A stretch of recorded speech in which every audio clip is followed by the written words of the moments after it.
Pourquoi faut-il éviter le brainstorming? Pour trouver de nouvelles idées, on exhorte souvent les managers à penser en dehors de la boîte. Thinking out of the box. Malheureusement, les résultats des séances de brainstorming sont rarement à la hauteur des attentes. Avec une consigne aussi vague que « penser en dehors de la boîte », on a souvent tendance à se perdre en chemin. Pour espérer trouver de nouvelles idées, mieux vaut se poser les bonnes questions que de chercher à l'aveuglette. D'après Kevin et Sean Coyne, ces questions sont au nombre de 4.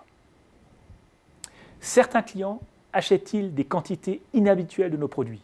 Si oui, pourquoi?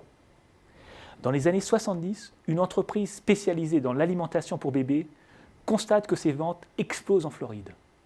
Dans un premier temps, elle ne comprend pas ce qui se passe. Elle finit par remarquer que ces produits sont essentiellement achetés par des personnes du troisième âge. Elle développe alors une gamme de produits pour cette clientèle.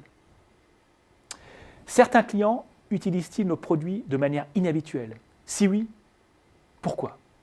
Il y a plusieurs années, Land Rover a remarqué que certains de ses clients utilisaient ces véhicules tout-terrain pour rouler en ville. Pour répondre à cette demande inattendue, le constructeur automobile a développé le concept du 4x4 urbain. Qu'est-ce qui a le plus évolué depuis le lancement de notre produit? Peut-on intégrer ces évolutions? Sony a connu un succès considérable des années 70 à 90 avec le Walkman, puis le Discman. Elle a alors été totalement détrônée par Apple dans les années 2000. Une des principales erreurs de Sony a été de ne pas intégrer une évolution technologique dans ses produits. Le disque dur qui permettait une meilleure qualité sonore et une plus grande capacité de stockage. Enfin, la vie de nos clients pourrait-elle être facilitée? Si oui, comment?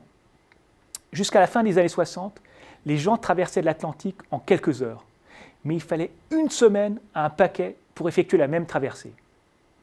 Avant que Fred Smith ne fonde FedEx, cela ne semblait gêner ni les entreprises chargées de la distribution de courrier, ni leurs clients. En bref, il n'y a pas de recette miracle pour trouver de nouvelles idées, mais il vaut mieux se poser les bonnes questions que chercher à l'aveuglette.